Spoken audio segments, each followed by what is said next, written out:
Hi, thanks for tuning in to Working Musicians. My name's Dris Organica. And today we're going to be talking about extreme mastering. I'd also like to thank Miller High Life for helping make this episode more enjoyable.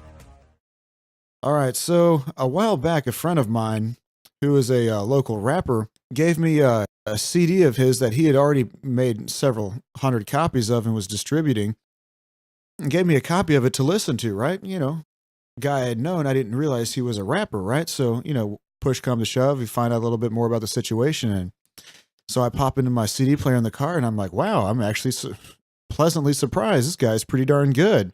You know, while I'm not actively a huge hip-hop artist enthusiast, you know, hey, I mean, I grew up and when hip hop was everything, you know, I've really been around long enough to see it kind of start and really to where it's come to today. And the kind of stuff he was doing, I seem like, hey, this is the kind of thing I appreciate much more so than a lot of the stuff out there today. And so I was listening to it, and, you know, while it was good, seeing as how I'm kind of mix and sound engineer minded, I couldn't help but notice that if this thing was in some need of some love, while it didn't necessarily sound bad, I realized that if I could just get my hands on it and just master it, as seeing as to how remixing it wasn't really an option, considering that all he had was just a stereo file, you know, WAV files on CDs that he was already handing out. And so I'm like, well, hey man, I'll tell you what, you know, let me take a shot at this if you don't mind. I think I can help breathe some more life into this and kind of get it more so up to the commercial standard, you know, and him being the kind of person who's just very, very realistic, said, sure. And he gave me a few little critiques of his own album and said, you know, these are the kinds of things that I wish it was. And at the risk of getting into the loudness wars, he sure wished it was louder, a little edgier, and just kind of popped a little bit more, right? All of which are pretty common things that I think any artist, regardless of the genre, you know, everybody wants their stuff to kind of cut through a little bit better, be a little bit louder, be a little bit just more commercial sounding. Because I think I've stated it before, if your CD is just low enough in volume to where it's audibly noticeable that, hey, your album is very, very soft compared to the commercial standard, then yeah, of course you're going to want it to be a little bit louder. Once again, I just want to talk about this. This is extreme mastering. In an ideal world, all you have to do is just make a few simple adjustments to an album to make them all fit in the same context, right? And that's what I would kind of considering mastering in the realm of professionally recorded, professionally mixed, you know, decent budget mastering. This is the very opposite. This isn't the kind of person who, where it makes sense for them to drop tons and tons of money on recording and mixing. This is the kind of example where you go in to track it, and by the time they're done and as quickly as possible, you get a finished product put on CD in hand. So I'm going to do something that I've never really seen done before in this kind of a format. So bear with me as there may be some kind of funny things, but what I'm going to do is play a sample of what I heard in my car for the first time, you know, his the unmastered version, right? And then I'm going to walk you through the steps, so to speak, one plugin at a time, just so you can kind of hear the gradual differences that are made just by adding one plugin after another, and kind of talking through some of the decision-making processes I had as I was adding and taking away from one plugin to the next. So hopefully this works out good, because I think the song's probably about 3 or so minutes long. So unless I end up going over, I'm going to try to explain what I did, and all so that you can hear it in real time, adding one plugin to the next actively as the song's playing in the background. So this should be kind of an interesting experiment, because I don't know how well I'm going to be able to do this, but let's see what happens, right? We're working musicians, right? We ain't got time to play around. Let's get this done now. So here's about a minute or so example of just the introduction, the main verse leading up into the hook, right? And then I'll stop it from there and then go into what I did.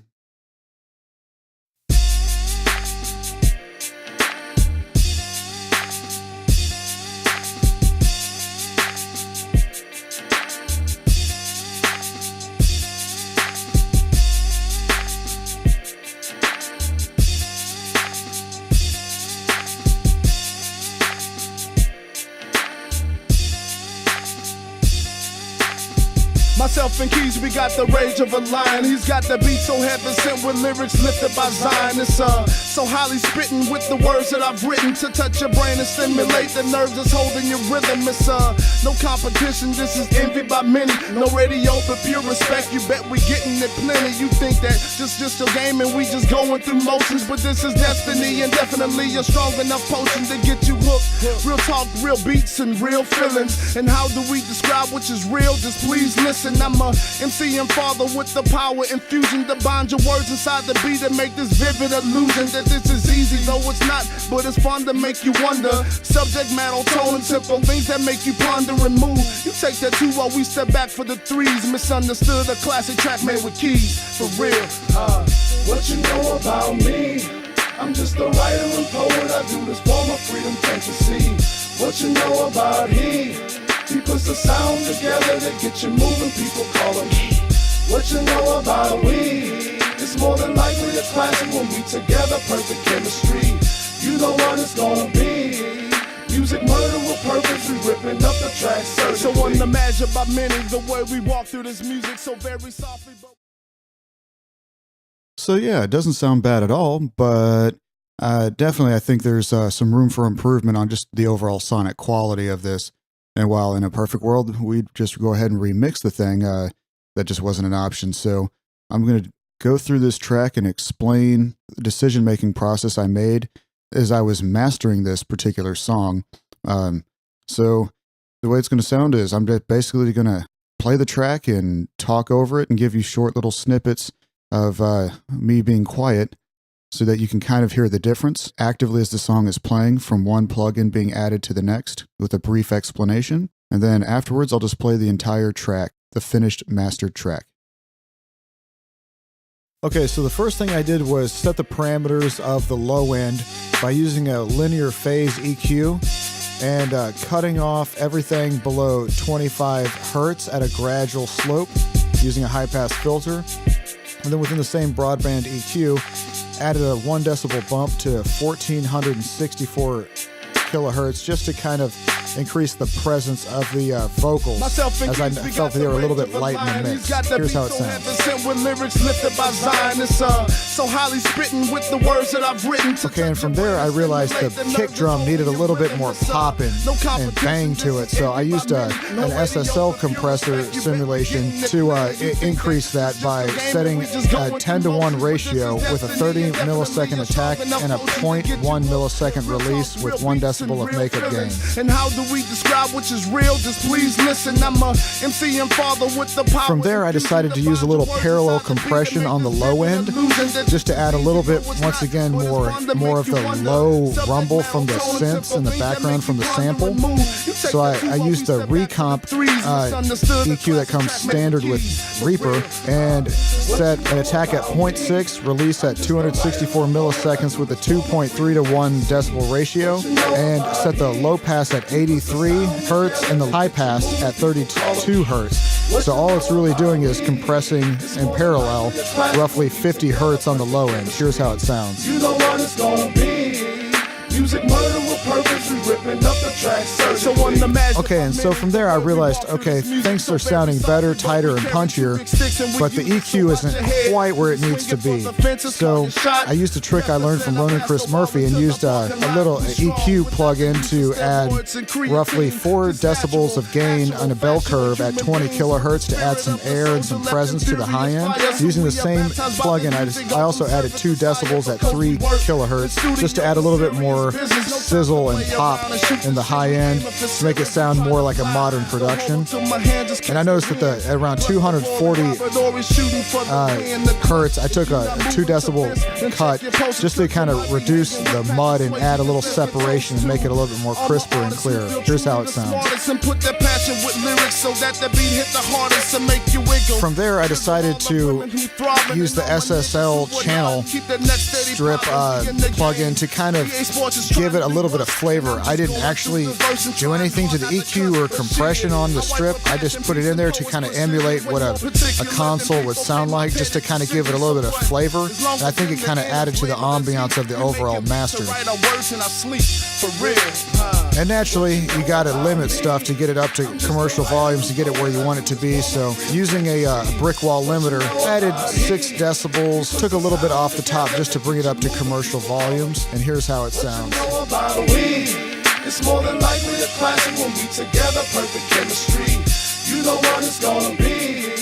Music murder with purpose, we ripping up the track surgically.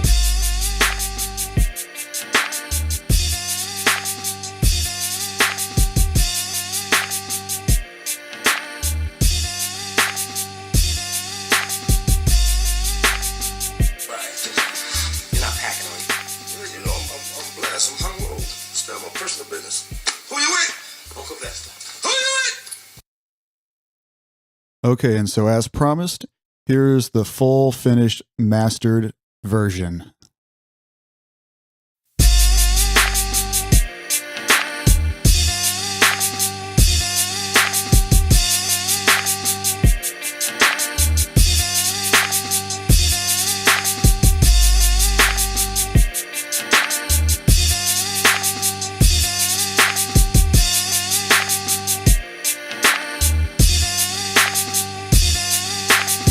Myself and Keys, we got the rage of a lion. He's got the beat so heaven sent with lyrics lifted by Zion. It's so highly spitting with the words that I've written to touch your brain and stimulate the nerves that's holding your rhythm. It's no competition, this is envied by many. No radio, but pure respect, you bet we getting it plenty. You think that just your game and we just going through motions, but this is destiny and definitely a strong enough potion to get you hooked. Real talk, real beats and real feelings. And how do we describe which is real? Just please listen. I'm a MC and father with the power infusion to bind your words inside the beat and make this vivid illusion that this is easy, though it's not, but it's fun to make you wonder. Subject matter, tone and tempo, things that make you ponder and move. You take that 2 while we step back for the 3s. Misunderstood, a classic track made with keys, for real. What you know about me? I'm just a writer and poet, I do this for my freedom, can't you see? What you know about he? He puts the sound together to get you moving, people call him. What you know about we? It's more than likely a classic when we together, perfect chemistry. You know what it's gonna be. Music murder with purpose, we ripping up the track surgically. So unimagined by many, the way we walk through this music so very softly, but we carry 2 big sticks and we use it, so watch your head, cause we swinging for the fences, call your shot. Left us and I passed the wall until the parking lot. We strong without the use of steroids and creatine, just natural, actual, factual human beings with the spirit of the soldier left in furious fire. So we are baptized by this music, gone from servant to sire, because we work in the studio with serious business. No time to play around and shoot the shit, we aiming for ceilings. I'm trying to fly, don't hold on to my hand, just catch the wind. Plus the glory, Robert Ory shooting for the win. The clutch is you not moving to this, then check your posters, cause you might be hanging with Patrick Swayze. Just lift your toast to all my artists who feel truly the smartest and put their passion with lyrics so that the beat hit the hardest and make you wiggle. Jiggle all the women who throbbing and all my niggas who are nodding. Keep the neck steady popping, we in the game. EA Sports is trying to do us, and I'm just going through the verse and trying hard not to cuss. But shit, I write with passion, peace, and poets' precision. Way more particular than people pay my petty decisions. So what? As long as in the end is labeled as heat, we making beats to write our words in our sleep. For real. What you know about me? I'm just a writer and poet, I do this for my freedom, can't you see? What you know about he? He puts the sound together to get you moving, people call him. What you know about we? It's more than likely a classic when we together, perfect chemistry. You know what it's gonna be. Music murder with purpose, we ripping up the track surgically.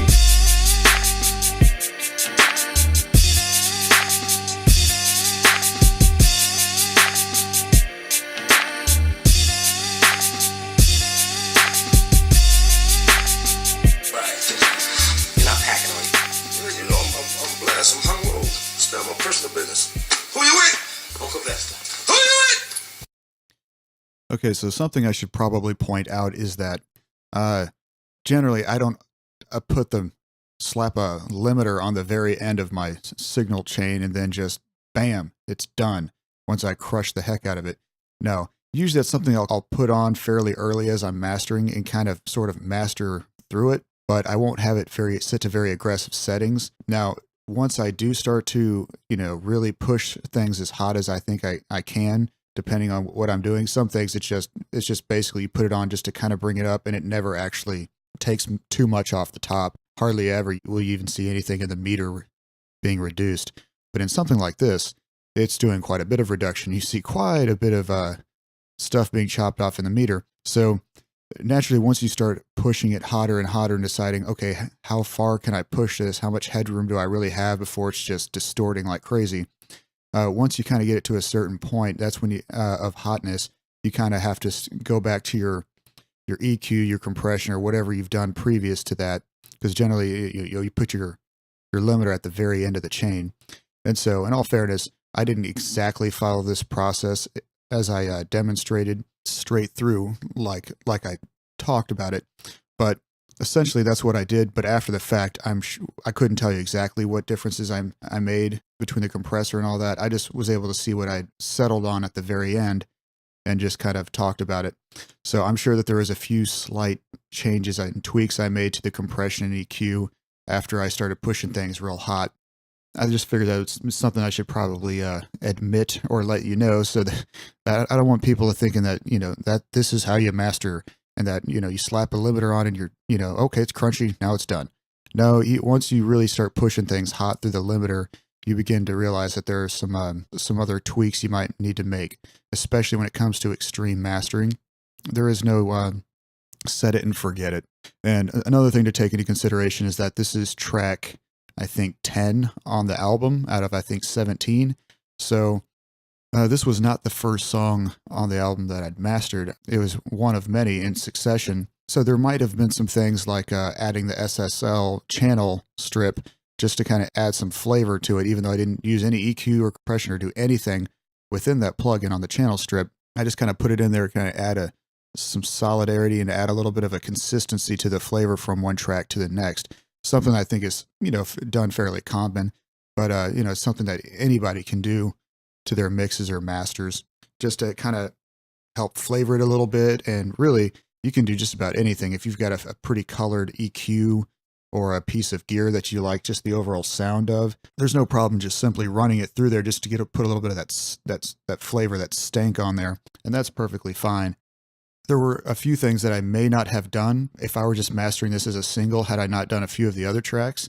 But considering that this was one of, in my opinion, his more commercial sounding, radio friendly songs, this wasn't the 10th song I mastered in a row. It's probably actually the second one I did, because he has two songs that we kind of feel are pretty commercial and more ready for the radio style songs. And so I actually mastered those two first, because I want to make sure I'm not putting the cart ahead of the horse. So if there's anything that really needs to sound good and not be compromised because it's having to fit into the context of the other stuff, it would be these two songs. So I mastered another song of his, and then this one I think was the second one. And from there, did my best to kind of make everything fit into the context of those two songs, as opposed to, okay, these are probably going to be your less popular songs. Now let's make your most popular ones fit within that. Now that doesn't make sense. You want to make sure that, your tracks that are the best and that you think are the most likely to be successful and really touch people, you want to make sure that those are the ones that are taking the fewest amount of compromises in your mastering. At least that's my opinion. Okay, and so something else I wanted to point out is, if I were to just look at the waveform in a DAW or some kind of an editor, if you've got it squished down, you would see that the master track looks like it's pretty much all wave and hardly any space. But as you start to expand it a little bit, you begin to realize it is actually fairly dynamic for a modern master. And here's somebody who says that they wanted it punchy, edgy, and loud, right? So what I began to notice is that the louder I tried to push it, the less punchy it got, but much edgier. By edgy, I mean almost kind of distorted. Not necessarily is like guitar distortion, but just began to notice a little bit of the effects of the limiting more so. Now I notice it a little bit, but it's just noticeable, just enough to where it puts a little bit of edge, almost kind of like opening a can of soda, like that crisp kind of that you get when you open the tab on a can of soda. That was more so what I was going for, not like Death Magnetic, super, super limited. But as I'm looking at the expanded waveform, actually I could have pushed this thing quite a bit hotter if I wanted to, but it really wouldn't have made that much of a difference in the level or the perceived level of volume, because there's a certain point where to get that extra decibel or two of volume, you begin to reduce the softness of it to a point where it's just constantly loud. So there's no kind of difference between the verse, the chorus. It's just constantly loud, and it actually, even though it's technically louder on your metering, to your ear, it doesn't sound as loud because there's not the quieter part. The kick hits at the exact same decibel range every time. Everything's constantly within a decibel or two of each other, and it just doesn't really change. So something that perhaps if this was a different type of song where it was just let's say a lot faster, I probably could have gotten away with pushing it a little bit hotter, something like extreme death metal where it's just constant double bass and just super, super fast tempos. You can actually get away with pushing it much, much hotter with much fewer dynamics, and it actually sounds to some people's ears better. I'm not going to say it necessarily sounds better, but it definitely, you can push it hotter without it becoming noticeable that it's just being limited very hard and extreme. But something like this where there's kind of a lot of ambiance in the background and space between the hits and the pulse, it just has a lot of space between it from one bar to the next. It just didn't sound very good if I pushed it any hotter than that. So once again, the artist asked for louder, punchier, and edge, with more edge. So I think I was able to accomplish that without, sacrificing one too much over the other. It's definitely louder. It's definitely punchier, and it definitely has a little bit more of that crisp edge to it. The edge, so to speak, is more defined. So overall, I was pretty happy with how it came out. But some things that I had to do on this, I'd never had to do while mastering any of my own personal material, but that makes sense. I don't generally do rap. I was able to figure out a way to add a little bit more of the low end so that it wouldn't like clip and distort, smaller speakers, but because they just flat out wouldn't pick it up. But on bigger systems, it'll, like in your car in particular, it'll definitely add a little bit more bang and kind of that low end where the speakers are just like flapping slowly. And I was able to do this just by adding a little bit of the low EQ added in parallel processing via the recomp compressor. So that basically every time that low kick drum comes in with the low end sample behind it, it kind of extends it and kind of brings it up a little bit more. So yeah, if you're listening to laptop, you're not going to notice it. Small earbuds, you may not notice it so much, but on studio monitors in your car, you're going to really notice how much more pop and punch and power it has in the low end without it affecting, your more general listening environments. So that's something that's a little bit different that you have to do in, I'd say, hip hop versus rock.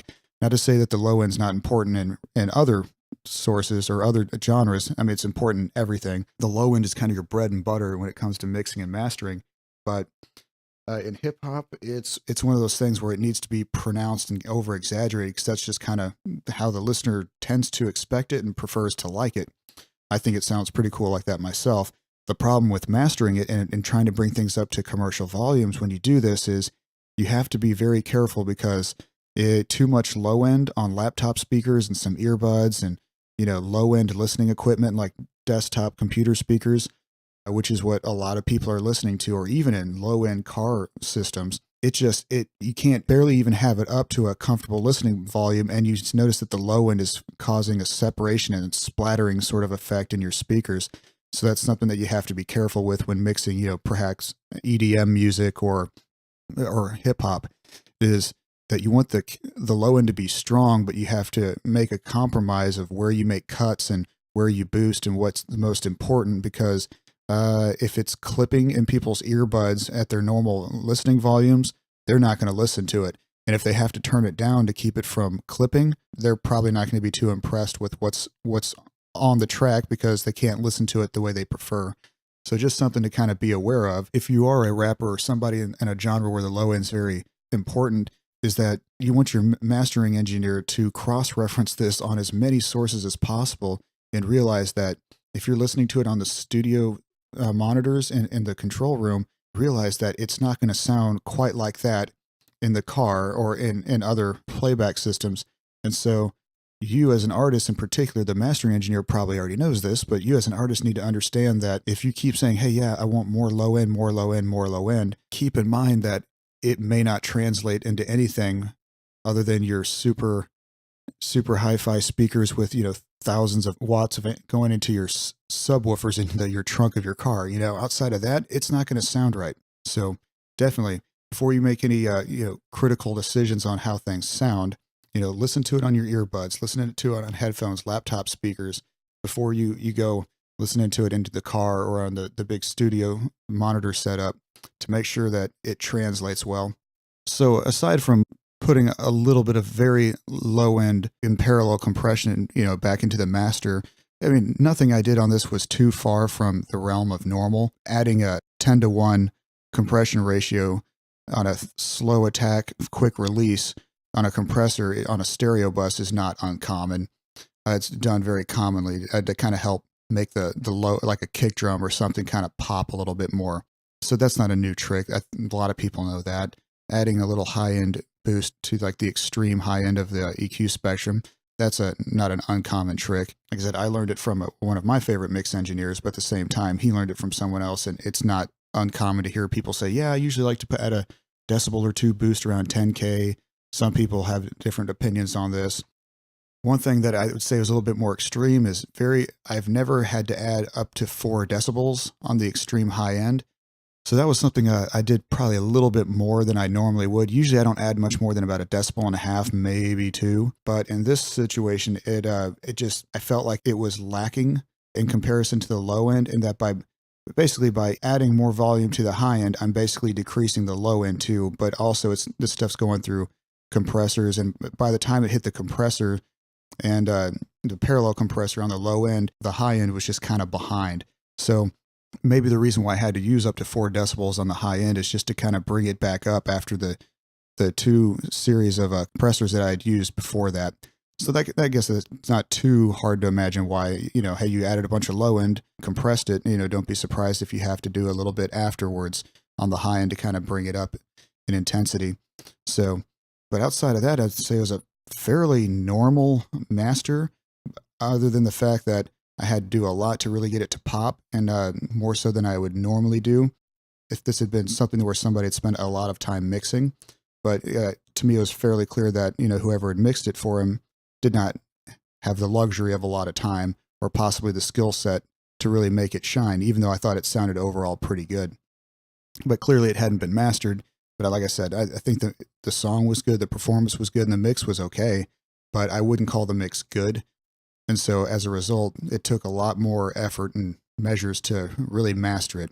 And that's why I call this extreme mastering. All right, thanks for listening, guys. I'll see y'all next time.